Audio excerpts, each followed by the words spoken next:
السلام عليكم ورحمة الله وبركاته. أهلا وسهلا بكم في البث الرابع عشر، حيث نبحث عن ماهية علم الكلام وعلاقته بالفلسفة. احنا كلنا أو مش كلنا، أغلب البشرية والمتخصصين عارفين إن كلمة فلسفة هي من أصل اليوناني اللي بيقول محبة الحكمة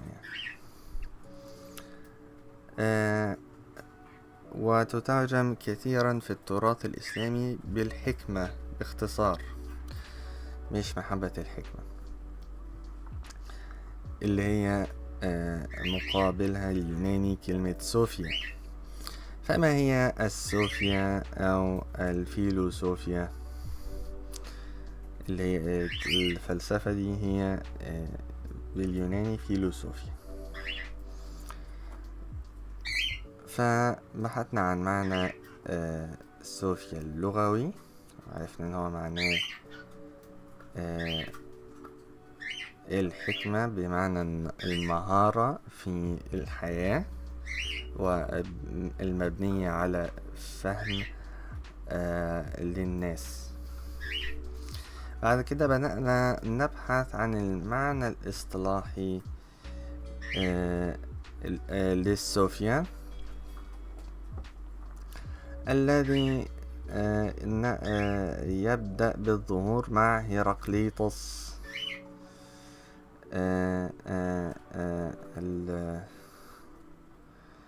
العالم اليوناني أو الحكيم بقى اليوناني. وبدأنا نجمع عدة نصوص يذكر فيها هيراقليطس كلمة صوفيا، منها النص 32 و41 و50، وعايزين نكمل تجميع هذه النصوص ونشوف معانيها. فجيت عند النص 50 الذي يذكر كلمة لوجوس، بنتساءل يعني لوجوس. فبدأنا بقراءة مقالة عن معنى اللوجوس عند هيراقليطس.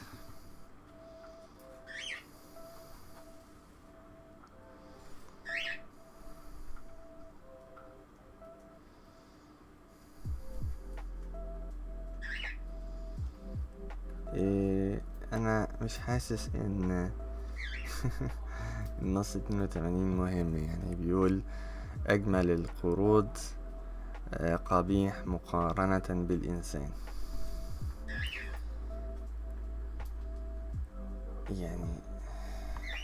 مش مهمة بصراحة. مش 83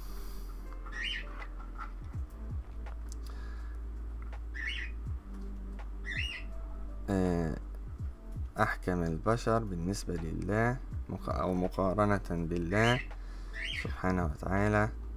سبحانه وتعالى دي من عندي تبدو أحكم البشر يبدو وكأنه قرد في الحكمة وفي الجمال وكل الأشياء.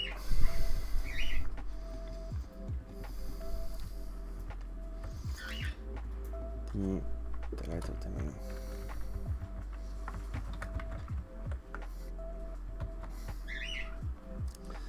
مية وتمانية.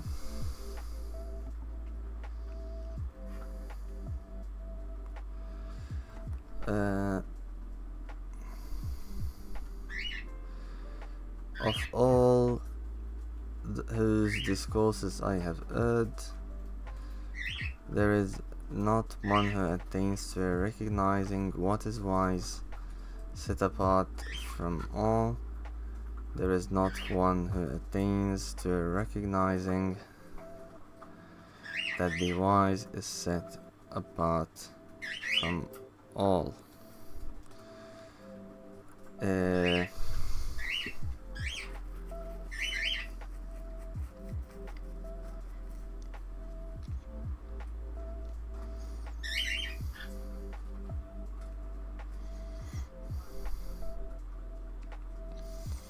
يعني مش هتفرق بالعربي يعني.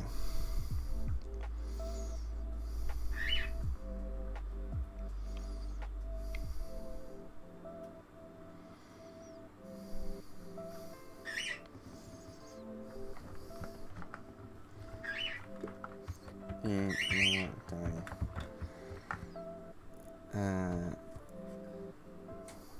بيقول بالنسبة يعني لأن كل الكلام اللي سمعه من الناس ما سمعش حد، مفيش حد وصل للحقيقة اللي هي إدراك إن أو أظن الإدراك إن الحكيم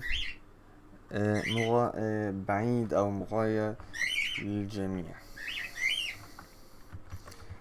112.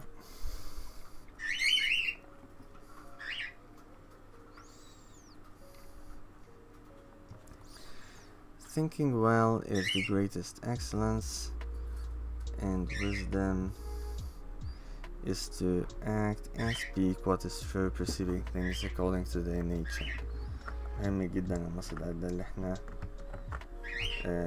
ترجمناه بالفعل، وهو يقول: الحكمة هي الكلام، والفعل هي العمل والكلام وفقا لما هو حق، ورؤية أو إدراك الأشياء وفقا لحقائقها، طبائعها قصدي.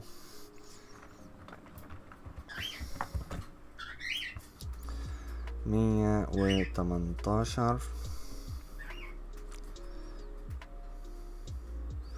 Dry gleam of light is the wisest and best soul.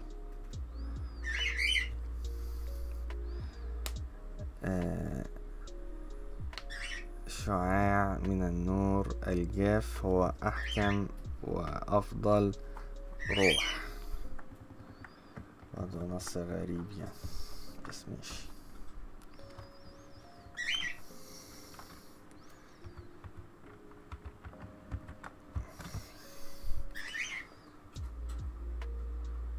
مية تسعة وعشرين.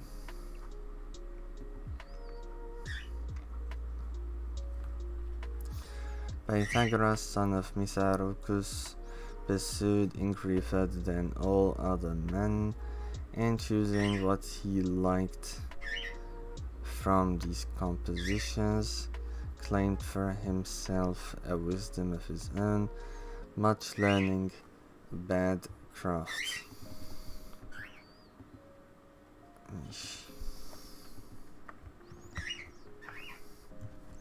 بينتقد فيثاغورس يعني، وبيقول ان هو ادعى حكمة لنفسه،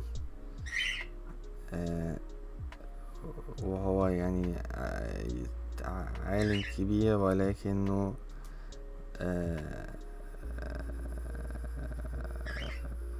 حرفة سيئة. مش عارف يقصد ايه. احنا دلوقتي جمعنا النصوص، والخطوة التالية هي فهم النصوص.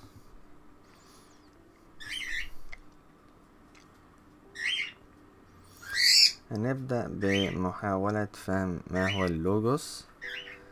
بس هو بالنسبة للنص الأول واضح يعني، أو مش واضح يعني، هو أنا بحثت عن معناه بالفعل،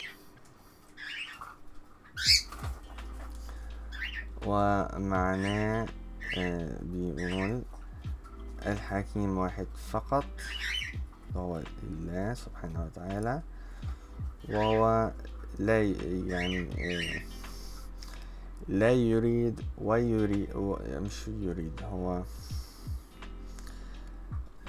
لا يرضى ويرضى أن يطلق عليه اسم زيوس لأسباب يعني. نقدر نطلق على الحكيم الواحد كلمة زيوس، ولأسباب تانية ما ينفعش نقول عليه زيوس. نص 41 بيقول: الحكمة شيء واحد، هي معرفة الفكر الذي به كل الأشياء تقاد خلال كل الأشياء. بمعنى آخر، الحكمة هي معرفة الإله الذي يتحكم في كل الأشياء. دلوقتي احنا بنحاول نفهم النص رقم 50 اللي بيقول: If you have heard and understood not me but the Logos, it is wise to agree that all things are one. لو انت سمعت وفهمت مش انا ولكن اللوجوس، هيبقى من الحكمة او من الحكمة ان توافق على ان جميع الاشياء واحد.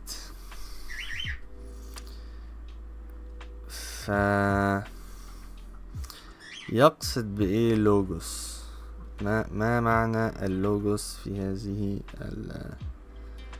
هذا السياق بالنسبة للأستاذ هيراقليطس؟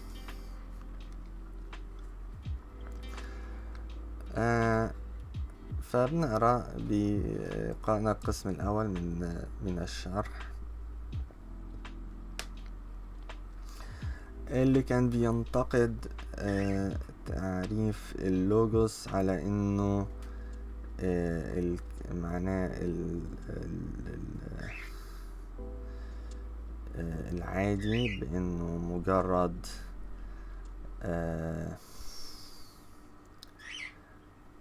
مجرد تعريف او مقولة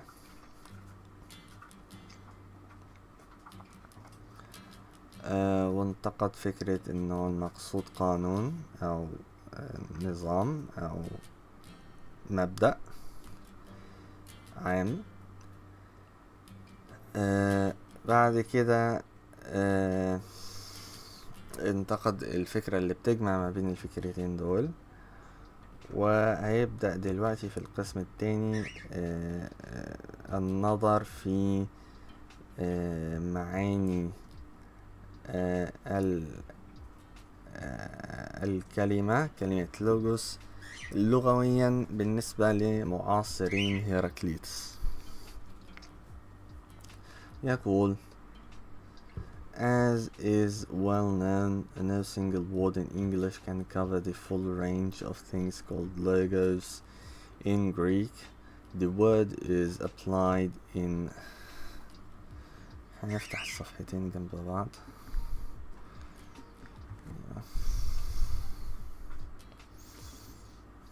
هي كم صفحة بقى؟ احنا في صفحة 12. هو 26 صفحة. ماشي. The word is applied in an extraordinary variety of ways in situations where we would expect several different translations. Thus, in different contexts,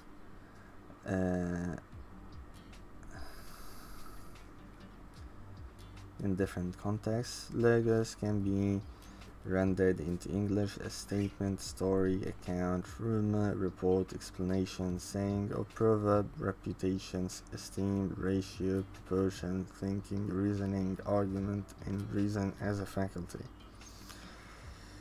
Even this list is by no means comprehensive.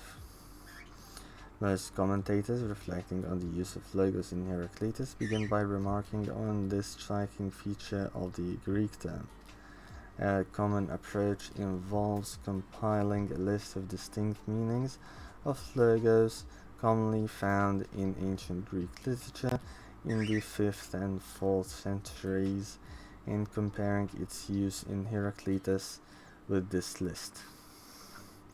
However, while different English words are undoubtedly appropriate translations of logos in different contexts, this list approach is problematic when it comes to understanding the word's use in Heraclitus.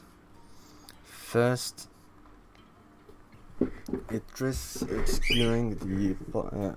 obscuring possible connections between the different meanings of what was, after all, a single word.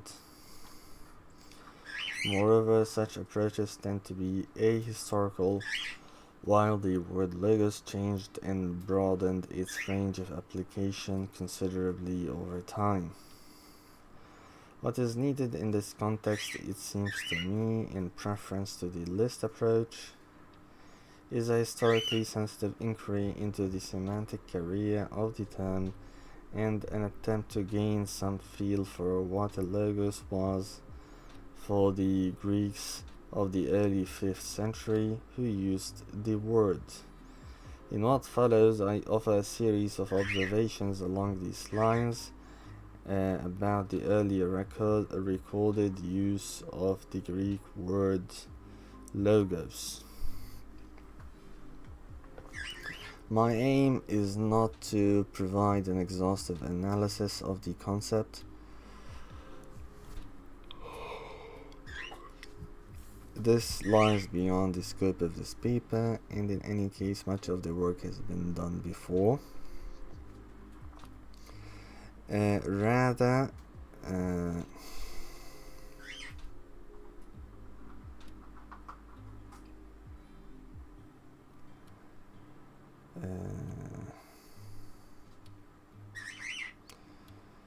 Rather, more modestly, I aim merely to highlight certain characteristics of the word that may prove helpful for understanding its use by Heraclitus. The first thing to observe in this connection is that if we restrict ourselves to those writers known to have been read by Heraclitus, Homer, Hesiod, Archilochus, Hecataeus, Xenophanes, and also those whose work is distinctly prior in date, we find not the much remarked diversity of later texts, but rather a distinctly narrow range of uses. The term logos is relatively infrequent in these earlier writers. When it does occur, it refers in an almost formulaic way to stories which are said to be pleasing or enthralling. In Homer, for example, the term is very rare and applies exclusively to stories or tales that are not only enthralling,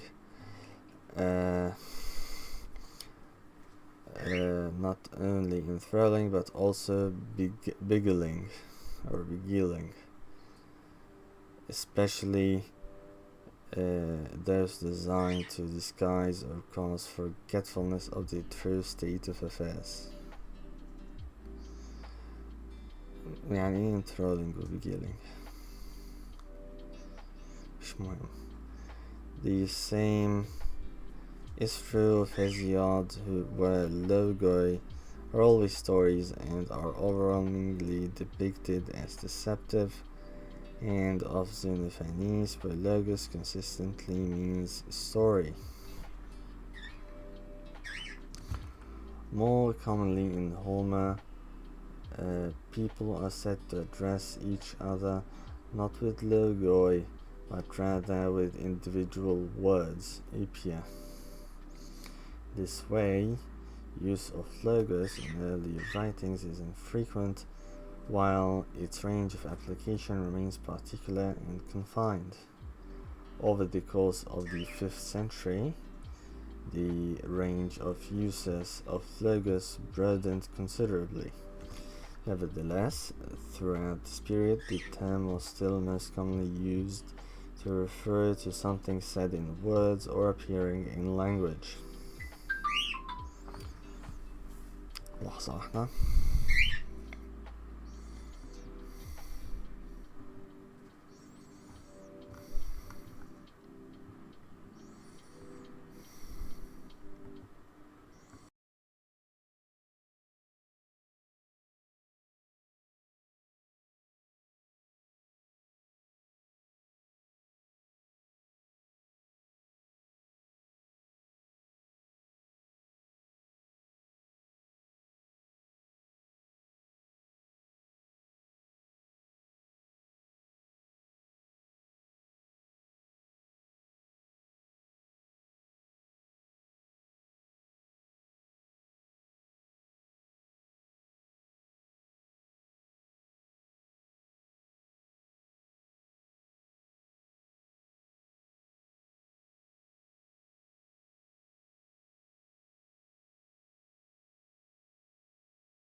عدنا إليكم معذرة، كنت برد على حد.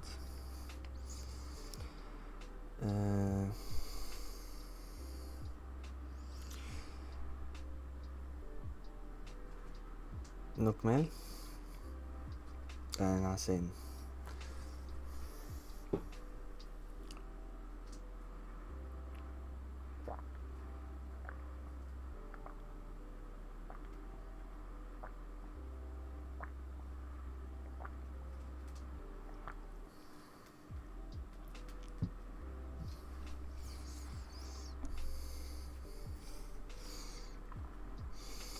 The important point for present purposes is that even in these early uses, a logos was not just anything that happened to be said.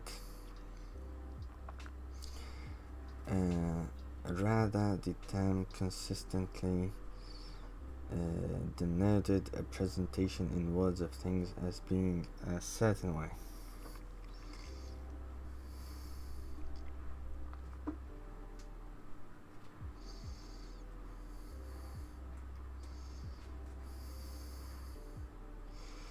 This did not require any connection to the way things really were, hence the power of a logos to enthrall or deceive. Nevertheless, a logos aimed at conveying something, at presenting some subject matter so that it was believed or understood.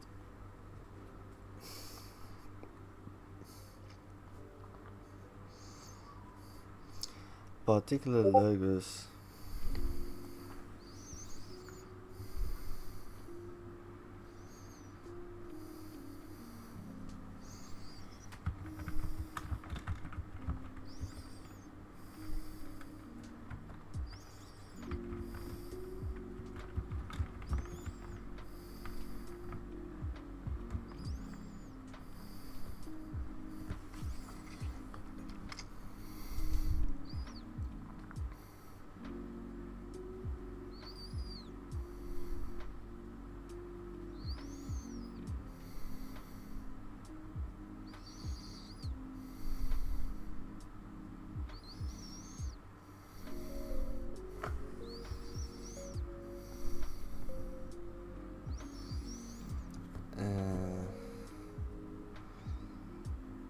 particular logos was a structured, extended exposition of a particular topic.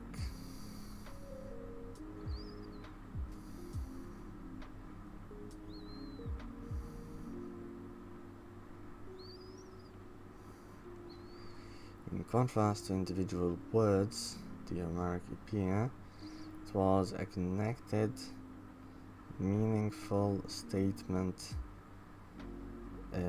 that presented the matter at hand in such a way that it made sense.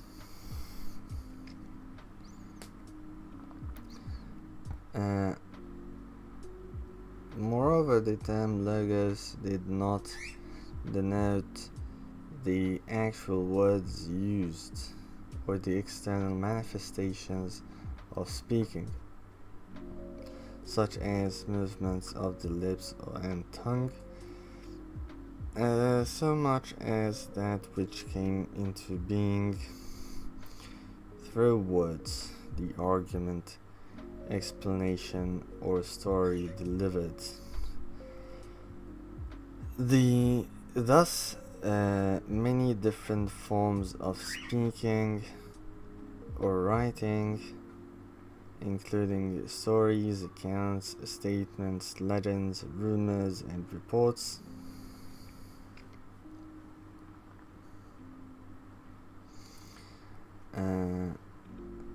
could be called logoi, not because the term was inadequately precise, but because it picked up on certain features all could share. As the term logos became more common, its rational shadings implicit in the earliest recorded uses of the word became progressively more prominent.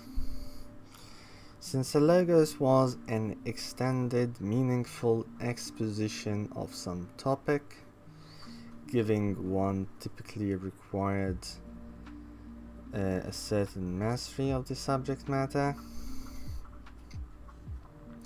and a level of thought and reflection on the part of the speaker or writer, not to mention the listener or reader. As an extended exposition of the matter at hand, a logos could be interrupted, in which case it was not complete, and it could even be completed by a different speaker. As an extended exposition of the matter at hand, a logos could be interrupted, in which case it was not complete and could even be completed by a different speaker.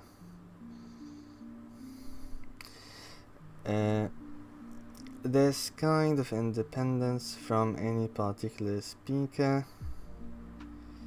had the effect of lending a logos a certain authority, leading many writers to refer to their logoi as having a kind of life of their own.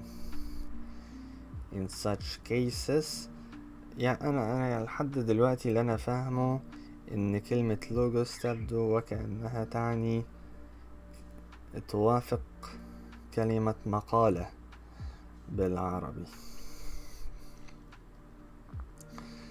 In such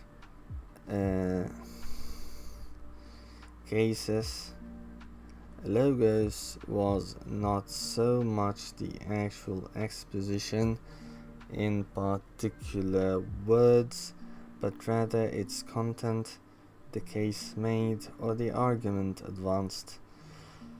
Furthermore, logos being an extended exposition of some matter intended to persuade, often included reasons in support of its claims. As the 5th century advanced, new kinds of rational inquiries in pursuit of knowledge were emerging in the Greek-speaking world.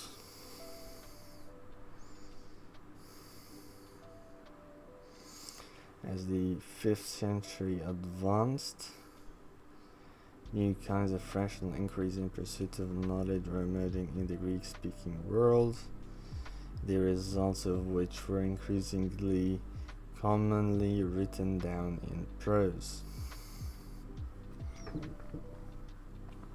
In such texts, there was an increasing emphasis on presenting the arguments and reasons for one's own views and against those of others.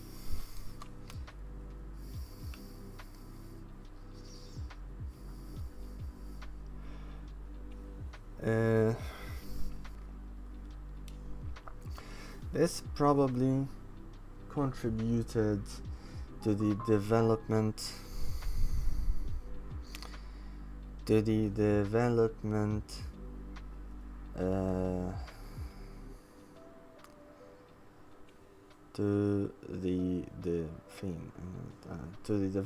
of the more objective, independent, and rational shadings of the word, shadings that became increasingly evident towards the end of the 5th century. Hence, logos took on the connotation of investigation, argument, and definition.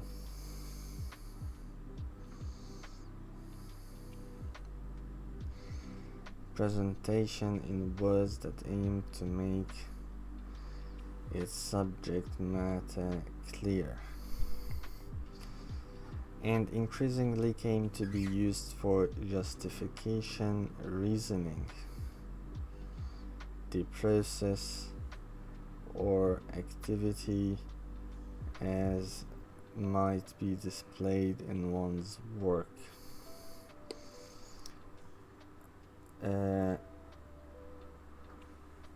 Or reason in the sense of an explanation or ground, not yet a mental faculty. To summarize, while the term logos must commonly refer to something appearing in language, it was not merely anything that happened to be said. Rather, logos was an organized presentation of things as being thus and so. Since this is commonly done in words, logos was a common Greek term for a thing written or spoken, especially when this took the form of an extended exposition, and hence can often be well translated into English as account, statement, report, and the like. Nevertheless, even in these cases, the word logos denoted not so much the words used as that which came into being through them, the explanation, argument, or story delivered.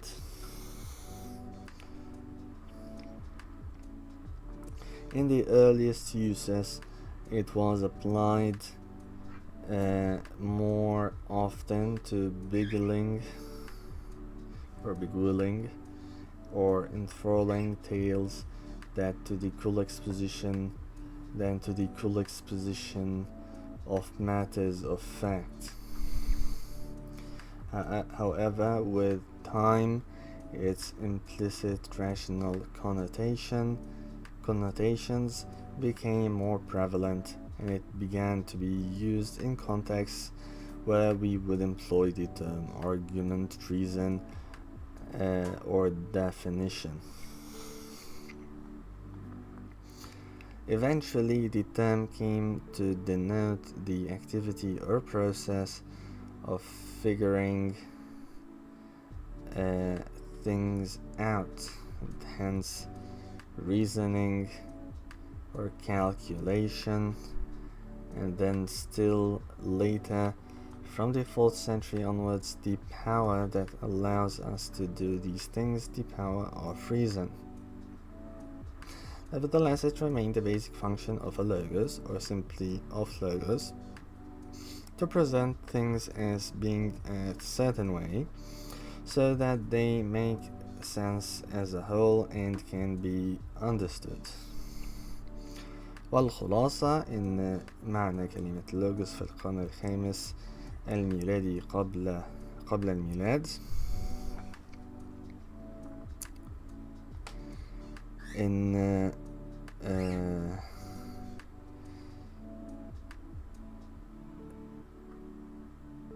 المعنى كان قول أو مقالة أو مقولة وفي هذه الحدود يعني.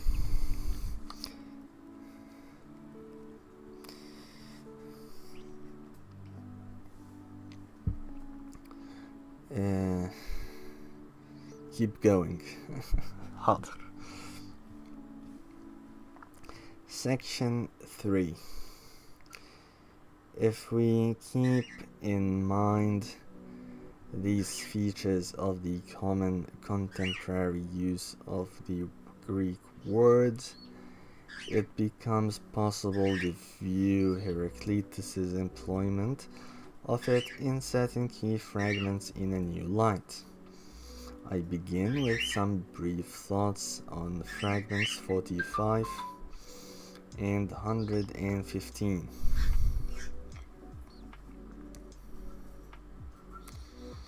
لحظة واحدة، حد بعت لي رسالة مهمة.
تمام، نكمل. I began with some brief thoughts on fragments 45 and 115, two fragments in which the term logos is used in relation to psyche or soul. These read as follows: you would not discover the limits of the soul although you traveled. أنا نسيت أشكر صاحب الرسالة.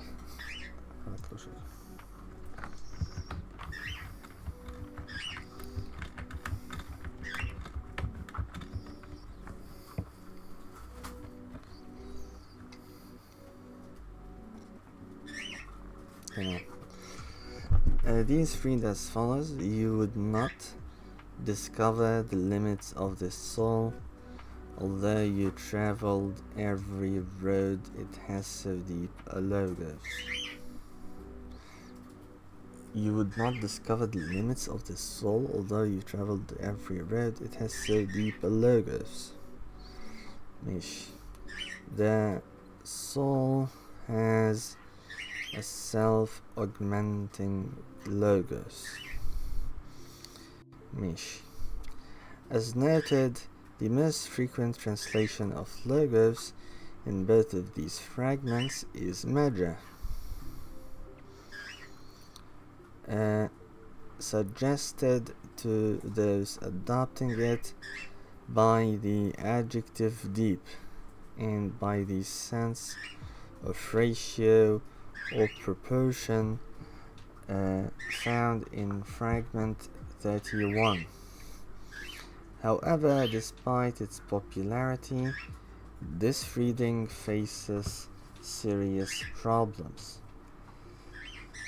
First, it is difficult to see how to make sense of the idea of a deep measure if measure here is taken to mean a fixed quantity. It is even more difficult to see how this measure, regardless of whether it is conceived of as a set proportion or as a set amount, could increase itself, or what the point of this comment about augmentation might be.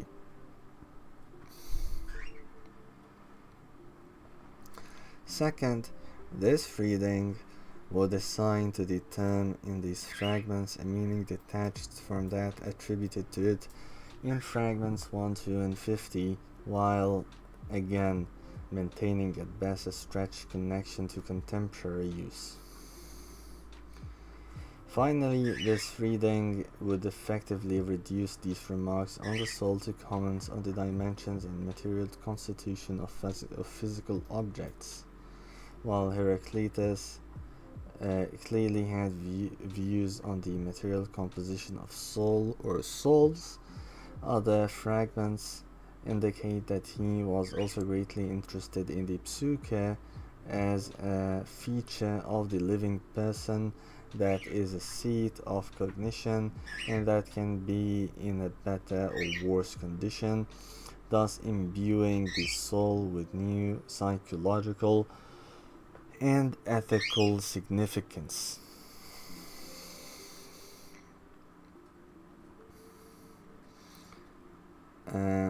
Heraclitus claims in these fragments that the soul logos is deep and self-increasing may well be best understood in such terms rather than in terms of physical dimensions and spatial extension.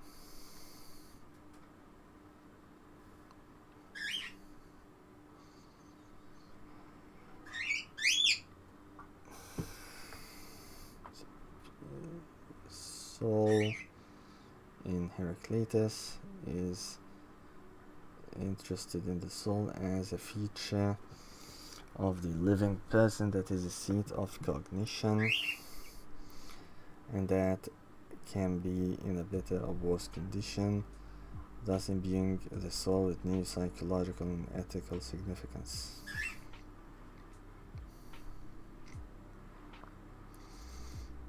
ماشي.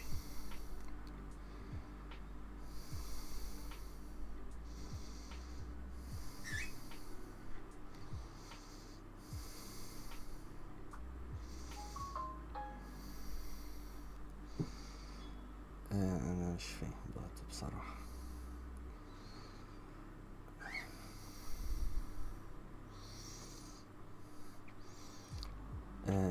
A full discussion of these difficult fragments lies beyond the scope of this paper.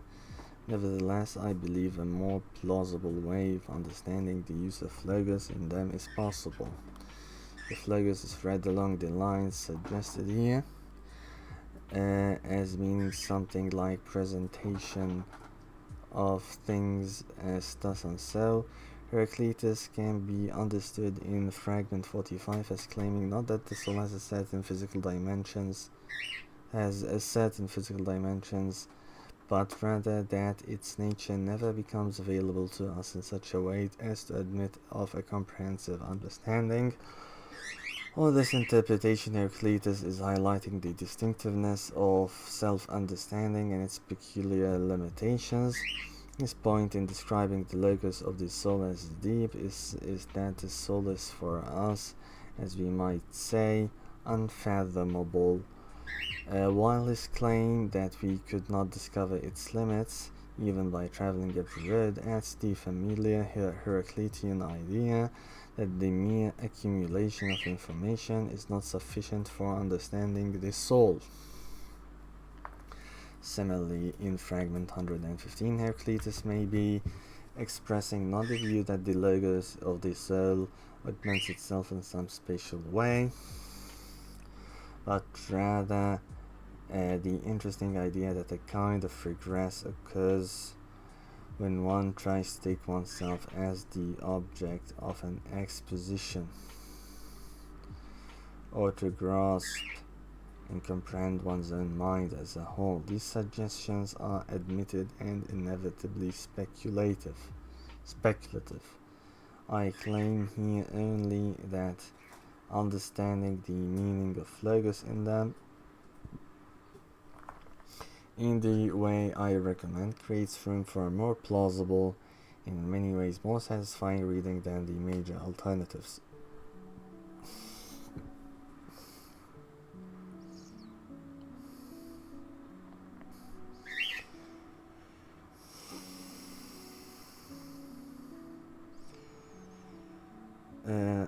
Section 4. Most debate over the meaning of logos in Heraclitus has focused on 3 fragments, 1, 2, and 50, and on the unusual and striking uses of the word they contain. Proponents of the simple view on which the term denotes Heraclitus' own account have struggled to make good sense of Heraclitus' claims that the logos holds always, that all things come to be in accordance with it, and that people remain uncomprehending of it even before hearing him.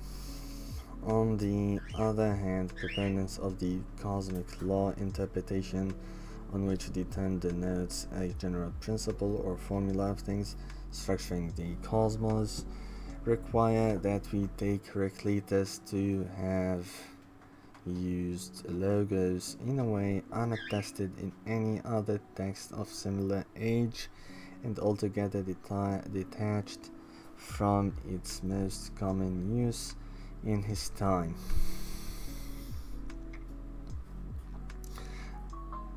أنا أظن أن أنا هتوقف هنا لحظة بس أبعت إيميل وأرجع لكم تاني. لحظة واحدة بس.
ثانية واحدة.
نكمل.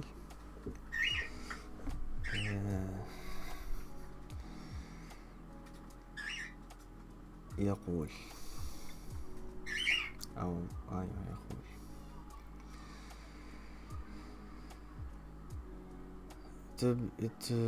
however, there is a way of accounting for the strong objective predications in these fragments while simultaneously maintaining a closer connection to the term's most common contemporary use. To be clear, my claim will not be that Heraclitus uses the word logos in a perfectly ordinary way in these fragments. In fact, contrary to the claims of the proponents of the simple view, I believe that his employment of the term here was intended to be striking and surprising. My proposal is rather that in these fragments, Heraclitus played on the most common contemporary use of the word logos in order to express his own distinctive philosophical ideas. Stated simply, my suggestion is that the peculiarity of Heraclitus' use of the term logos in these three fragments is best explained not by supposing that the logos is itself a law of change at work in the cosmos, but rather by taking Heraclitus to be denoting by this term the world's constant common presentation of itself to us as an ordered and intelligible whole. In other words, Heraclitus denotes by the term logos neither his own discourse nor a cosmic law, but rather the world's orderly and intelligible, i.e. comprehensible or understandable, presentation of its nature to us throughout our lives. On this view, to understand this logos is to understand the world as it presents itself to us, that is, as it becomes available to us in our experience, much as one might understand or fail to grasp the meaning of a written or a spoken account. The novelty in Heraclitus's employment of the term logos is real. However, it stems not from his use of the word logos to denote a general principle, formula, or plan of the universe, but rather from his use of a term most commonly applied to a presentation in words of things as being a certain way to describe a kind of cosmic self-revelation. This interpretation has many advantages. In the first place, it makes good sense of the otherwise puzzling objective predications associated with the logos in these fragments. When Heraclitus claims that the logos is common, on this view he is insisting that there just is this one common way in which all things present themselves to us. Similarly, in insisting that it holds always, that all things come to be in accordance with it, he is claiming that things always and everywhere present themselves to us as being the same way. The relevant contrast is not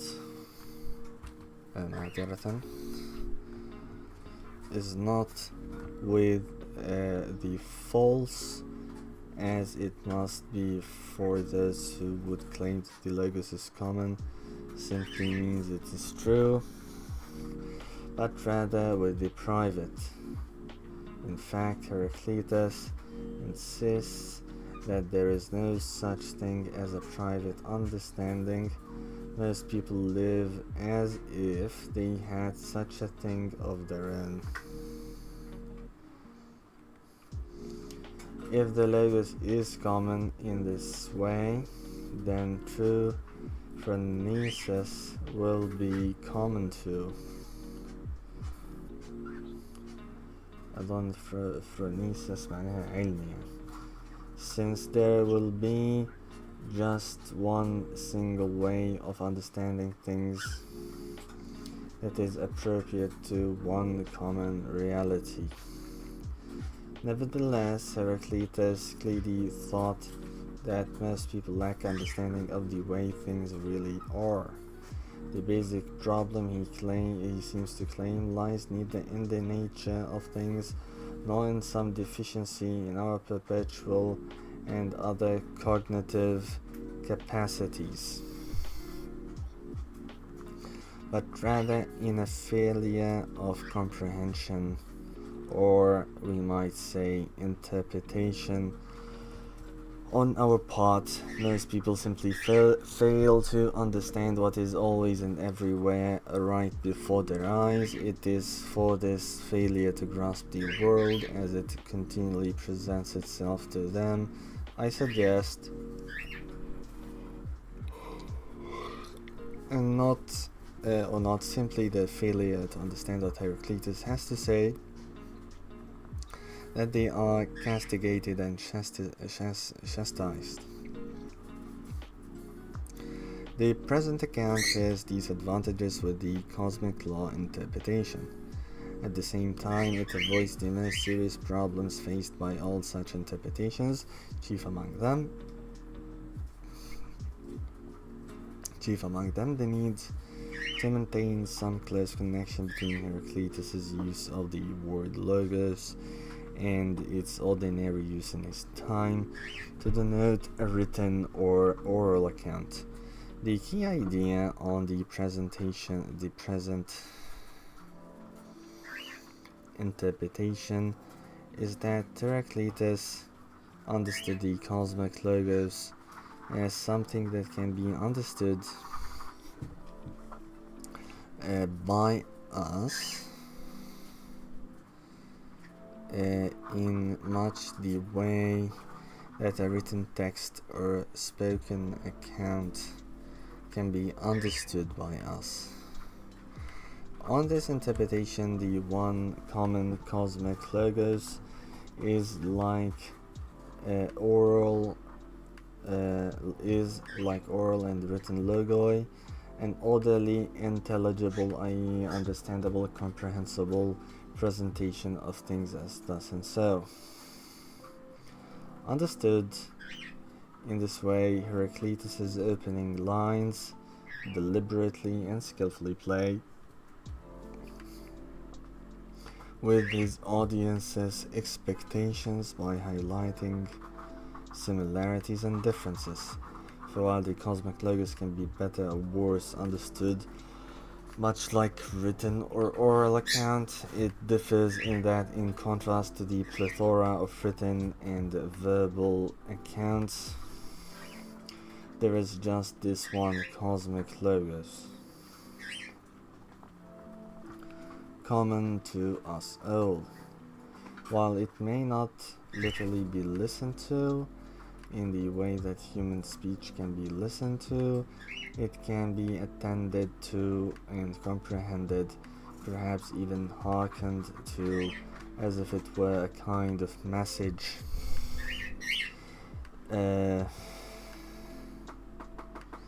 This explains both the sense of conventional familiarity and also the strangeness of the use of the word logos in fragment 1. For on the present interpretation, Heraclitus twists his audience's expectations to serve his own end, trading on the familiar idea or failing to understanding on the familiar idea of failing to understanding a written or spoken logos to introduce the novel idea of failing to understand this one common cosmic self revelation. Finally, this interpretation provides an excellent way of making sense of the distinction that lies at the heart of Fragment 50. In particular, it allows us to understand Heraclitus as claiming that if we are to achieve a true insight into the way things are, we should attend not simply to him and what he says, but rather to the world and the way it always and everywhere presents itself to us. Heraclitus might provide us with valuable guidance on how to regard things if we are to understand them rightly.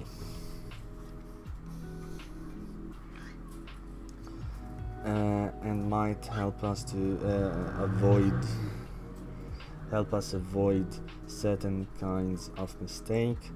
It is not as if attending to him and what he has to say has no value.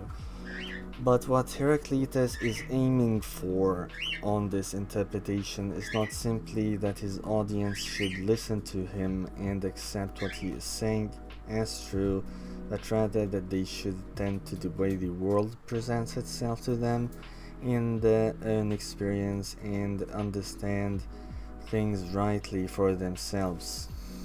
This, I suggest, is what explains the point of weighty contrast between me and the Logos. True understanding of the way things are will require us to orient ourselves not towards Heraclitus. True understanding of the way things are will require us to orient ourselves not towards Heraclitus and his particular account, his Logos, but rather away from him and towards the totality of things as they present themselves to us in our experience, the one common Logos. In short, Heraclitus is exhorting his audience to wake up and see things as they are for themselves. Should they do this, he claims they will be in a better position to agree with the fundamental insight of his philosophy, the one thing that he urges his audience to recognize above all else, namely that all things are one.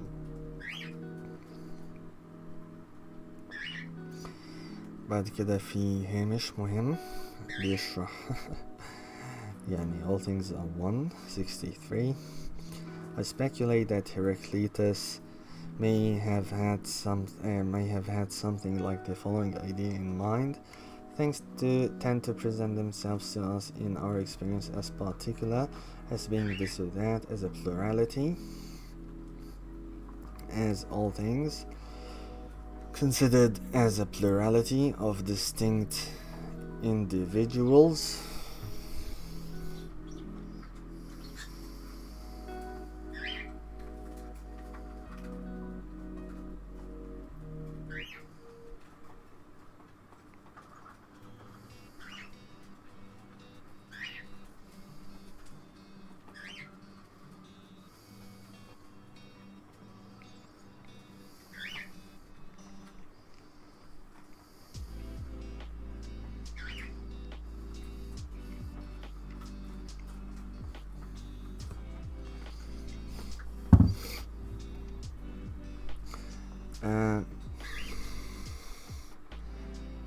But merely understanding them as a plurality in this way is inadequate, since no thing is just one thing alone.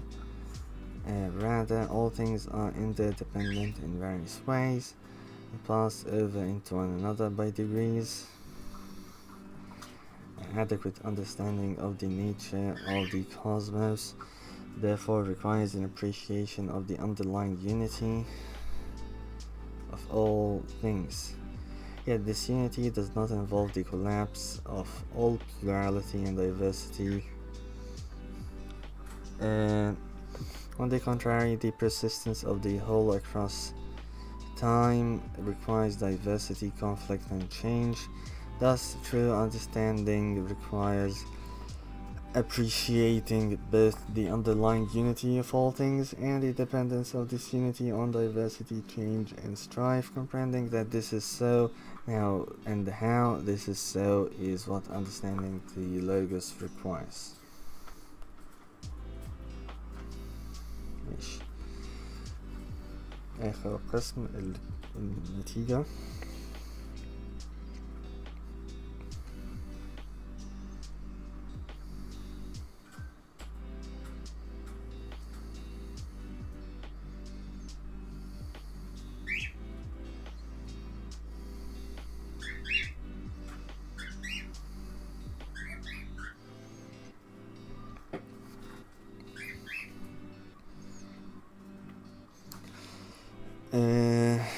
In this paper I have argued for a way of understanding Heraclitus's use of the term logos that makes a good sense of its employment in key surviving fragments, especially fragments 1, 2, and 50, without anachronistically assigning to the word a meaning unattested in any even approximately contemporary text.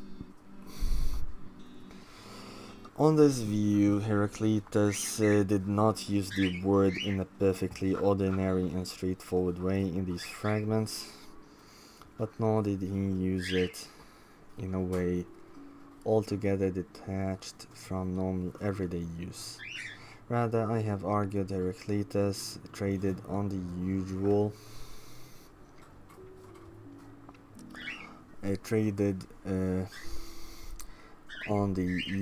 meaning of the term in his day to denote a written or oral presentation of things as being a certain way to express his novel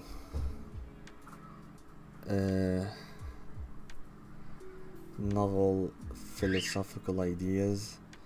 He did this, I have claimed, by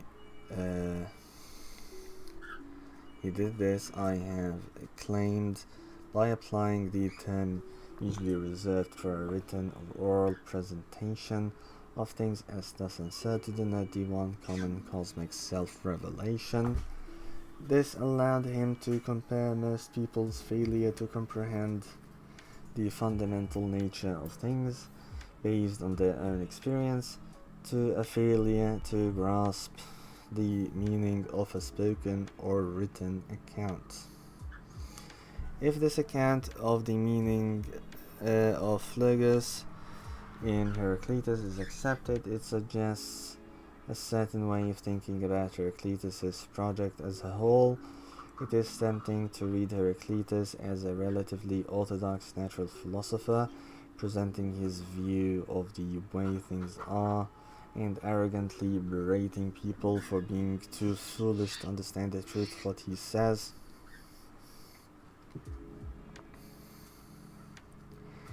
However, if the present account is correct, Heraclitus was berating people not for their failure to understand him or his logos, but rather for their failure to understand the world as it constantly reveals itself to them, the oncoming common cosmic logos. In this way, his focus lay from the very beginning of his work on human understanding and its lack. The basic problem with most people, according to Heraclitus, on the present interpretation is a failure of comprehension.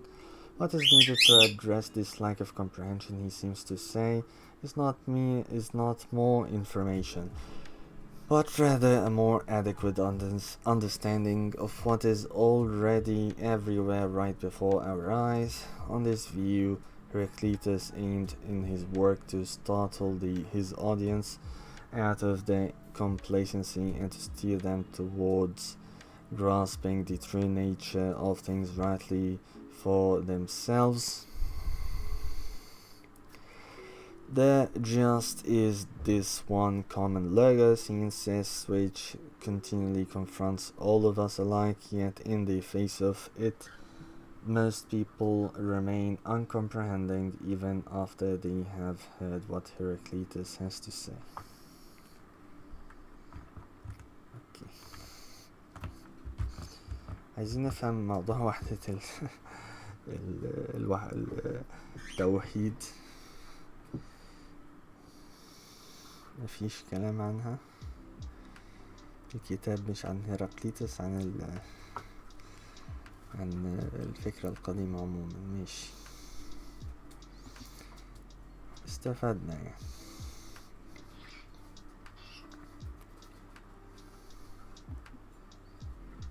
شوف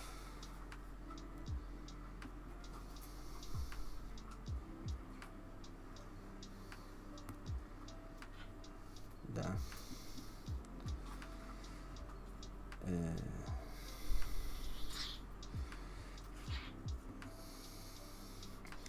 ثانية واحدة اروح الحمام.